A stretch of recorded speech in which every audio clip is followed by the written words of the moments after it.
1 жилийн сургалтын төлбөр 2200 евро буюу 2 семестрийн 2200 евро гэдэг бол 2250 евро гэдэг бол ер нь боломжийн үн одоо монголоор бол энэ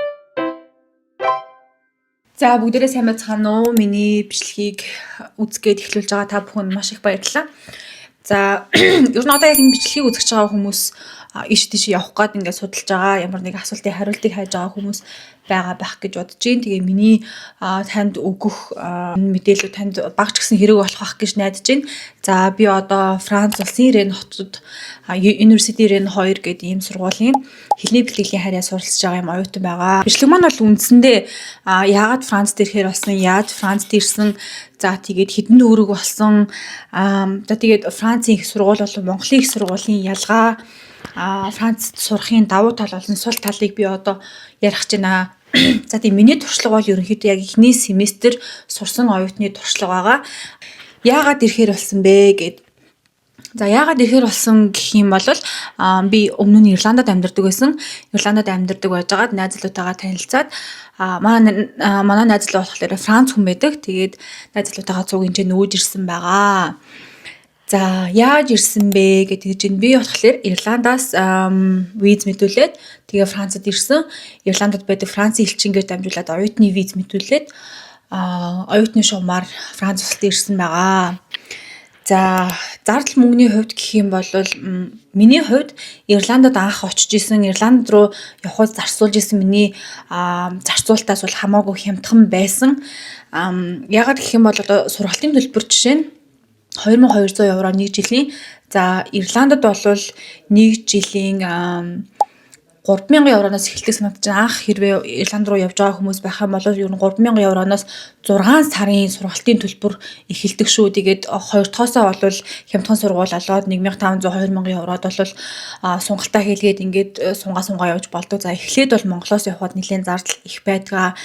За би болохоор 1 жилийн буюу 2 семестрийн сургалтын төлбөр 2250 евро төлсөн. Тэгээд тэрэн дээр нэмээд 105 евро, 110 евро хичээлээс гадуурх оюутны хөтөлбөр энэ гэх нэг тиймэрхүү мөнгө төлж исэн байна. Тэгээд нийтдээ 2300 евро болсон. За энэ бол ерөөсөө сургалтын төлбөр. Энээс илүү мөнгө бол би сургуульд ерөөсөө төлөөгүй. За тэгээ визний хураамж угаасаа төлж таарна. Визний хураамж минийх 50 евро биш. Минийх визний хураамж 90 евро болж исэн юм байна. 90 евро яг элчин дээр төлсөн. За тэгэнгүүтээ энэс гадна танд юу хэрэгтэй? Банкны баталгаа хэрэгтэй. Надад тавьсан шаардлага нь Франц элчингээс тавьсан шаардлага бол оюутан 12 сарын хугацаанд ингээд 1 жилийн хугацаанд суралцах хугацаанд 1 сарын 615 евро зарцуулна гэж үздэг юм лээ дунджаар. Таны байрны зардал, идэж уух, хэрэглээний зардлууд чи ер нь ороод дунджаар нэг оюутан сард 615 евро зарцуулна гэж үздэг юм лээ. Тэгээд энэ ойролцоогоор 7000-8000 евро орчим болдог. За хэрвээ танд дасанд чинь одоо тэр хэмжээний мөнгө байхгүй байх юм бол одоо юу гэдэг батлан даахчаар ч юм уу тэгж ирж болдог байх. Би бол өөрөө мөнгөө дасандаа байршуулад тэгээд ирсэн байгаа. За ер нь бол энэ ингээд зардал болж байгаа. Ер нь танд одоо хамгийн хэрэгцээтэй хамгийн ихэнд одоо төлөгдөх зардал бол ер нь сургалтын төлбөр байдаг. За сургалтын төлбөр төлөхөөс өмнө сургуультай аппликейшн хийх хэрэгтэй. Сургалтын төлбөр төлөгч нь бол нэг 2 дахь 3 дахь асуудал байгаа шүү дээ. Сургуультай апплай хийн гэдэг нь яг тэр нөгөө заагдсан хугацаанд аппликейшн хүлээж авах хугацаанд та сургууль руу материалаа явуулаад хэлний бэлтгэлийнхаа шалгалтыг өгөөд тэгээ сургуультай орно гэсэн үг. Тэгээ төлбөрөө төлөөд ингэж явдаг. За манай сургууль University Рен 2 гэх сургууль болохоор 2 сараас 5 сарын хугацаанд ингээд аппликейшн нээдэг. Тэгээ энэ хугацаанд нь материалаа өгөөд тэгээд төлбөрөө төлөөд визээ мэдүүлээд ингээд явдаг гэсэн үг. За энэ бол ерөөсөө ингээд ерөнхий дараалал байгаа. Хэрвээ та бүхэн виз мэдүүлэхтэй холбоотой мэдээлэл авахар одоо амар байх юм бол би дараагийнхаа бичлэгэн дээр Францад ирэхэд одоо бүрдүүлсэн бичиг баримтын тухай мэдээлэл оруулж болно. За тийм байна. Тэгээд визээ мэдүүлээ. Минийх бол нэг 5 сар орчим болсон. Миний яг одоо ингээ визэндээ бэлдээд ингээ сургууль аплайдаад ингээд болсон хугацаа мод нэг 5 сар болсон. Яагаад гэх юм бол би 2 сард ер нь Франц руу явна гэж төлөвлөж эхлээд тэгээ би 9 сар гэхэд бол нүүцсэн байна гэж би тооцоолсон байсан. Тэгээд яг тэр тооцооллороо болсон байгаа. За тэгээд виз бол ер нь 7 хоног л гарсан. Монголоос бол 2 3 7 хоног болдог байх гэж бодож байна. Тэгээ Монголоос бол ер нь нөгөө онгоцны тийз энтергээд гарах зардууд бол нэлээд их болоод явчих штэ тий. За ер нь бол миний гаргасан зардлын хувьд бол нэг иймэрхүү байна.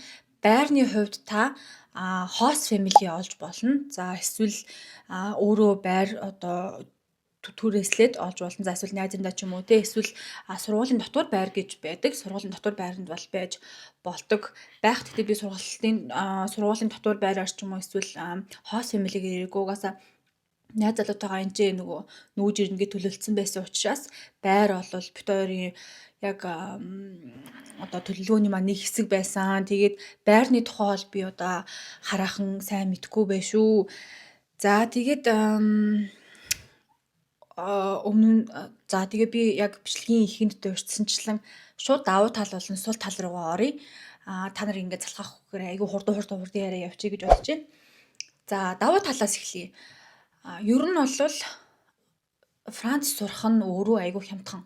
Сургалтын төлбөр нь ер нь хямдхан. Бусад орондоо харьцуулах юм бол ялангуяа Ирландтай ч юм уу. Би өмнө нөгөө Ирландд байсан учраас Ирландтай илүү их харьцуулж яриад байгаа нь энэ шүү.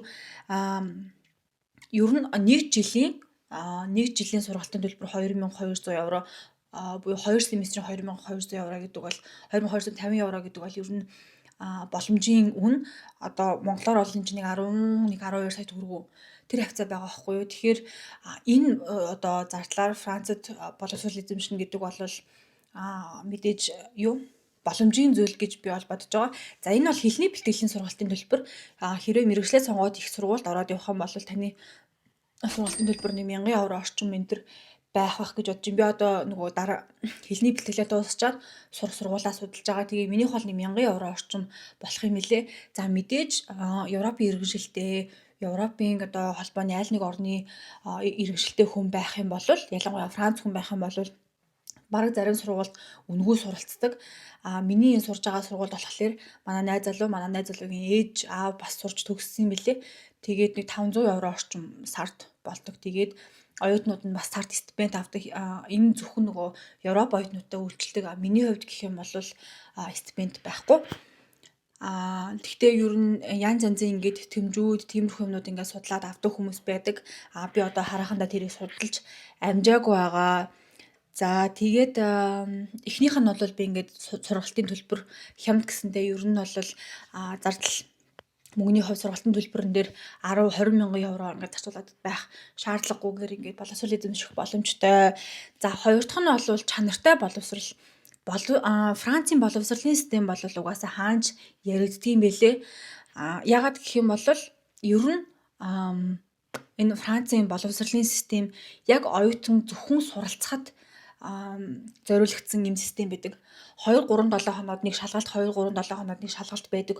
Учираас ер нь тэрнийхэн хажуугаар ажил хийх одоо өөр юм хийх ер нь цаг олддоггүй. Тэгээд их цагаа бол оюутан яг сурж боловсроход зарцуулдаг. Би тэгээд өмнөх семестрийнхаа хуваарийг бас энэчээ тавьчих. Та бүхэн бас хэрэгтэй болж магадгүй ер нь хичээл нь яг ямар програмаар хэдэн цагт яаж ордгийг ингээд та бүхэн бас мэдхийг хүсэх юм бол энэ хуваарийг харж болно. Тэгээд нэг иймэрхүү хөтөлбөрөөр бол хичээл нь ордгийг юм бэлээ. За багш нар бол миний бодлоор шүү. Бусад хүмүүст одоо ямар гэдгийг би сайн мэдэхгүй байна. Миний бодлоор багш нар бол оюутан болгонд хаанаас ирсэн одоо ямар одоо иргэншилтэй ямар соёлтой хүн байхаас нь үл шалтгаалаад адад бол бүх оюутнуудад ингээд нэг бүрчлэн тулж ажилтдаг юм шиг санагдсан. За тэр дундаа хэрвээ одоо арай жоохон хоцроод арай жоохон ингээд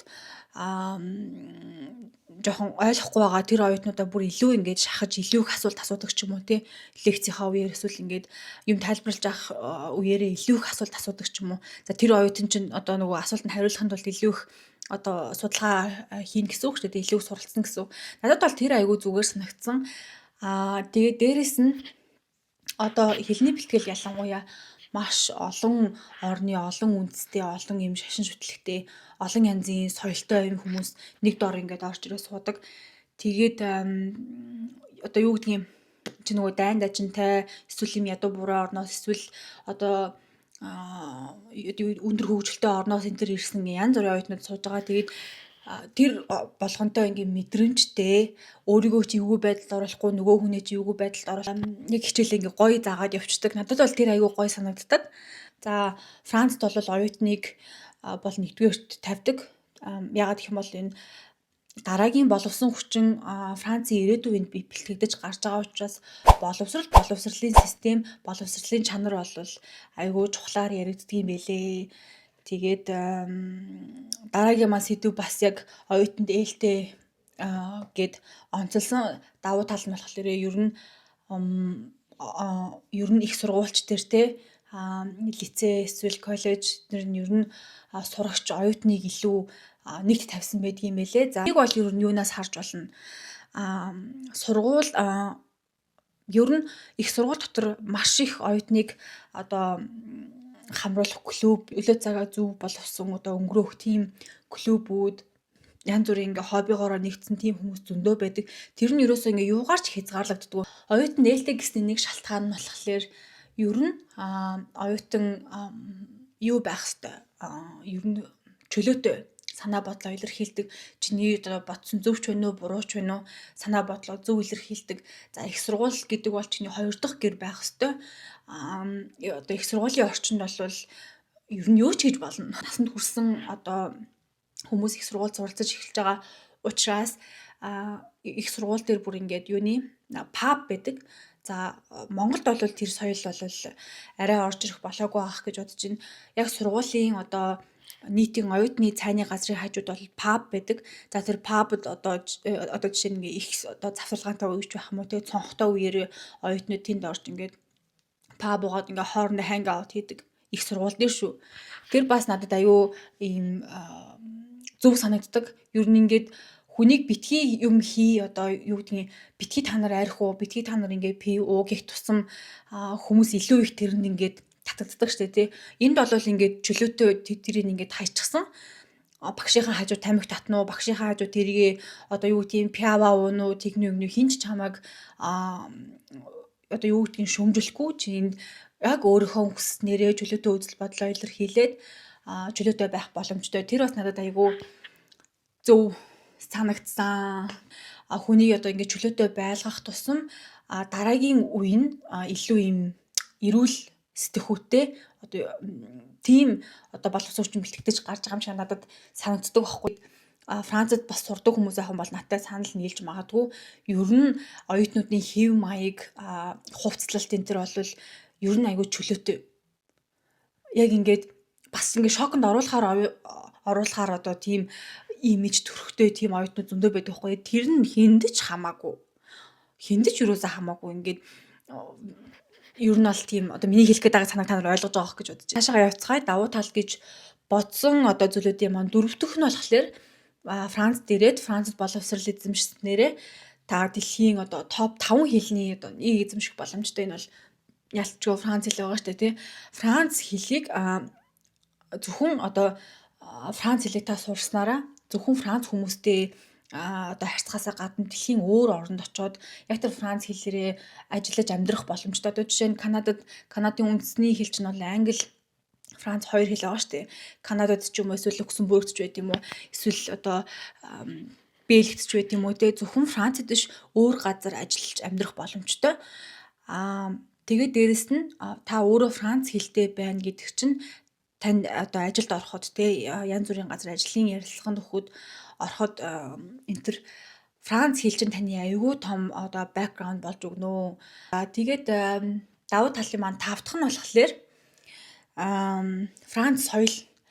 За би нэг заавал Франц хүн болох одоо хэрэгтэй, Франц хүний одоо хийдэг зүйлийг заавал сурах хэрэгтэй гэж хэлж байгаа юм биш. Хүн ер нь хаан ч очиж амьдарч болно, юу ч хийж болно тий, хинтээж одоо уулзаж болно. Тэгэхээр ямарваа нэгэн одоо соёлыг мэддэг байх нь ер нь хизээч илүүдэхгүй. Францад ирж сурснараа одоо та Францын одоо хооллох соёлыг, Францын дарс суух соёлыг, Францын одоо чизний соёлыг ч гэдэг юм уу те Францын одоо уран зохиол энтрийг судалж үзэж болно. Тэр чинь дараа нь танд заавал хэрэг болно. Тэгээд одоо хүмүүс энэ дээр ингэж ярьдаг тухайн байгаа орныхоо соёлыг ингээд сурангуудаа ингээ Франц хүн болоод яг ингээд Франц хүн болох гээд байгаа юм шиг бодож ярьдаг. Гэхдээ одоо юу гэдгийг сурахад ер нь эн чинь хизээч илүүдэхгүй байхгүй юу? Тэгээ ер нь угаасаа юм үзэж нүд тайлж юм сурыг гэж одоо Монголоос явж байгаа юм чинь тухайн орныхоо соёлыг сурахад бол би илүүдэхгүй гэж боддгоо. Тэгэхээр миний одоо давуу тал гэж бодсон зүйл болохоор Францд ирж сурснаар Франц соёлыг сурах нь бол надад илүү давуу талтай санагд. Сүүлийнх нь болохоор за энэс өөр давуу талууд бас зөндөө байдаг бах. Миний туршлага болохоор дөнгөж одоо нэг семестр дуусгасан оюутны туршлага учраас ер нь жоохон нэмгэн байж магадгүй гэж бодож байна. За тэгээ сүүлийнх нь болохоор Францад одоо ирж сурснаар та Европын өөр орн руу аялах боломжтой, хямд зардлаар хурдан аялах боломжтой. Одоо хэрвээ Испани руу, Герман руу ч юм уу өөр Европын одоо шингэний орн руу аялмаар байх юм бол ер нь Францаас ийшээ тийшээ явхад маш бага зардалтай хурдхан ингээд аялаад явах боломжтой. Би Ирландад амьдардаг байсан гэж сая хэлсэн шүү дээ. Ирландаас бол шингэний орн руу визгүй зорчиж болохгүй. Тэгээд виз мэдүүлнэ гэдэг чинь өөр амар их зардлахгүй юу. Яг тэр дарсан виз чинь ингээд нэг тодорхой хугацаатай байгаа шүү дээ. Тэр хугацаанд тааруулж ажил хичээлээ зохицуулж явна гэдэг чинь бас нэг челленж байдаг. Тэгэхээр Францад Европын холбооны энэ улсад сурж байгаа оюутнуудын хувьд ингээд аялах ийшээ тийшээ явж юм үзэх гэдэг нь бас нэг давуу тал болж өгдөг юм. Тийм байна. Одоо тэгээ бүгдээрээ сул тал руугаа орцгоё. За сул тал бол миний хувьд Францд ирж сурахын сул тал бол ажил. Та хэрвээ Францд ирж сураад хэлний бэлтгэлд ингээд суугаад эсвэл ингээд мэргэжлийн чиглэлээр сураад ч юм уу хажуугаар нь ажил хийн гэж бодож байвал ер нь тэр жоохон асуудалтай шүү. Миний туршлагаас би бол одоо ингээд эхний семестрээ дуусгачаад эхний семестрээ дуусгачаад одоо хүртэл би ажилд ороогүй байгаа. Тэгэхээр би ч нугасаа ингээд бүр тгээс эхэлж байгаа штэ миний Франц хэл бол яг ингээд тгээс эхэлж байгаа. Франц хэлгүй хүнийг бол ажилд авахгүй. Тэгээд Парисаас гадна яг ингээд над шиг юм жижиг ингээд хотуудад сурах гэж байгаа, амьдрах гэж байгаа хүмүүс байх юм бол тэнд ер нь оюутнууд ихтэй одоо манай сургууль, манай хот гэхэд ингээд одоо 2 3 том их сургуультай байхгүй юу. Тэгэхээр оюутнууд маш ихтэй. Ер нь тэнд ингээд метро гадар өндөр явж байхад залуу хүмүүс илүү их байдаг. Тэгэхээр залуу хүмүүс бол ер нь ихэнх нь бол Франц хүмүүс байгаа шүү тий. Тэгээд ажил бол олгож байгаа хүмүүс ойлгомжтой Франц хэлээр ярьдаг. Франц хүний авахаа илүү бодно. Зөвхөн одоо Франц болохоор нь биш. Франц хэлтэй хүнээ авахаа одоо илүү үздэг юм шиг байлээ. Тэг би одоо хэлээ сайжруултлаа ер нь яг ингэж хичээлээ хийгээд явж байгаа. За тийм байна. Цагийн ажлын хувьд бол ер нь олдог зайгүй багтай байдаг. За хоёр дахь нь болохоор байрны асуудал. Байрны асуудал зөвхөн Францч гэлтгүй яг Европын орны хувьд бол байр айгүй том асуудал. Тэгээ дээрээс нь үнэтэй олдоц багтай жижигхэнч гэдэг юм уу те. Эсвэл ихэнх нь хуучны байрнууд ч гэдэг юм уу. Байрны асуудал бол бүр ингээд яалтчгүй сул талуудын нэгэ зөвхөн Францч гэлтгүй энд бол одоо Ирландтай харьцуулахад харьцангуй хямд нэг одоо ийм том өрөөнд 500 евроогоор ч юм уу 600 евроогоор байх боломжтой. Эсвэл ийм том студиод 700 600 евроогоор байх боломжтой юм уу те. Ирландд ч юм бол сард хүн 2000 евро олдог байлаа гэж бодоход 3-ныхаа нэгийг байрандаа бол зарцуулж байгаа шүү дээ тий. 4-ний нэгээ ч юм уу байрандаа бол зарцуулж байгаа. Тэгээд юу гэдгийг 500 евроогоор байр хөсөлж байгаа бол заавал хин нэгэнтэй өрөөгөө хуваана эсвэл ороо одоо хуваадаг ч гэдэг юм уу тий. Байрны хувьд бол ер нь нэлийн челленжинг байдгаа. Тэгээд сул талынхан 3 дахь нь болохоор үнэтэй. Ер нь бол үнэтэй. Юунд одоо сургалтын төлбөр гэж би яриаггүй шүү. Амьдралын зардал бол ер нь үнэтэй. Эмэгтэй яг оюутнуудын хувьд бол илүү их зардал гардаг. Бид нар ч одоо нүүр амны будаг, хувцас хунарнаас ахуулаад зарцуулалт амар их байдаг. Хэрвээ хажуугаар ингээд ажил хийхгүй л болвол яг энэ одоо яг наад захын одоо амжиргааныхаа энэ зардлуудыг нөхөхөд одоо олоход айгүй хэцүү. Тэгэхээр ингээд Франц руу ч юм уу эсвэл өөр орн руу явхаар төлөвлөж явах юм бол наан хэлээ одоо бие даагаад YouTube-ээр ч юм уу энэ төр үзээд жоохон бэлтэж байгаарай. Тэгэх юм бол бас хурдан сурахад тусалж магадгүй гэж би бодож байна. Тэгээд хамгийн том сул тал бол ер нь language barrier байдаг. Монголчууд ингээ болно гэд шууд ингээ Монголоос явцдаг тий. Вид мизэн бүтээд ингээ Монголоос явцдаг. Гэхдээ яг ирсэн хойноо танд ингээ тулгардаг бичиг баримтны асуудал одоо бүрдүүлэх ёстой одоо бичиг баримт тий даатгалж гэдэг юм уу. Энэ болгоны чинь ингээд одоо бүрдүүлэхэд хэл аягүй чухлаа. Энэ тэнд очиод ингээ банкны карт нийлгэсэн ч гэсэндээ тий. Ер нь бол Францад ялангуяа яг Франц хэлгүй болвол ямар нэг үйлчлэгээ авахд бас аягүй хэцүү байдаг. Тэгээд Франц хэлжийн Француудын өөрсдийн үндэсний хэл учраас яг өөрсдийн хэлээр ярихаа л илүүд үздэг. За яг англи хэлээр ярьдаг бол зарим газар очиод ойлголцоод англиараа ингээд үйлчлэгээ авч болох байх. Гэхдээ одоо над Парисаас өөр хотод байдаг хүмүүс болвол ер нь яг өдөр болгон тулгардаг асуудлын нэг бол яг англи одоо хэлний барьаар байдаг бах гэж би бодож байна. Ядчил ингээ гараар талах авсан ч гэсэндээ тий та заавал Францаар юу явах хэвээр Францаар заавал одоо хэлэх хэвээр тий гэдгээс авахуулаад ер нь их зүйлүүд маш их байдаг. Гэхдээ сурсан хойноо бол би айгүй гоё байдаг байхаа гэж бодож байна. За тэгээ соёлын ялгаа ер нь Монгол хүний хувьд, Монгол Францын хувьд ер нь жоохон соёлын ялгаа гардаг. Ер нь анх ирэхэд Ирландд бас тийм байсан. Ер нь жоохон соёлын ялгаа гардаг. Соёлын ялгаагээ би юу хэлээд байна вэ гэхээр одоо юу гэдэг нь хичээл ороход хэв маягч гэдэг юм уу багш нарын хичээл заах хэв маяг за эсвэл хүмүүсийн одоо харилцан ярианы хэв маягч гэдэг юм уу энэ одоо мэдээс болоод эхлээд ингээ шоконд ордог бид нар чи ер нь айгүй бүрэг ичимхий хүмүүс штэ өөрсдийнхөө одоо үзэл бодлоо чөлөөтэй илэрхийлдэг хүмүүс ер нь айгүй ховор бидний үеийнхэн тэр дундаа одоо болж гинөө болохгүй байх нү чи тэгмээрэн үү гэдгийг ингээ чөлөөтэй ер нь илэрхийлдэг хүмүүс амар цөөхөн юм шиг надад санагдаад байхгүй одоо би жишээ нь ингээ надад завгүй байсан ч гэсэн надад ингээд зав гарахгүй байсан ч гэсэндээ намайг ирээд ажиллаад өгөөч гэвэл би яаж иж байгаад ингээд очиод ажиллаад өгөхийг боддог байхгүй юу. Тэгээд ер нь бид нар чинь ихэнх нь тийм хүмүүс шүү дээ.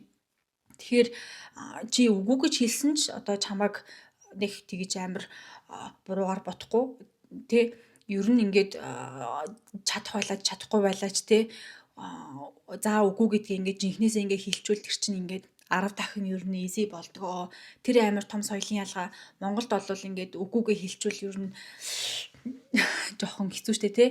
Тэгэхээр соёлын ялгаа гэдэг нь болохоор зарим хүмүүс чамтай ингээд хитрхи шудраг байж магадгүй зарим нь ингээд хитрхи одоо юу гэдгийг бөөрнки ч юм уу тий ингээд гаднаа амар nice байгаа юм шиг мөртлөө цанаа тийм биш ч юм уу. Тэр мөрнээс ингээд ахуулаад айгүй их соёлын ялгаа, соёлын шок гарч ирдгээ. Тэгээд ер нь гадагшаа явна гэдэг чинь тийм амар зүйл биш.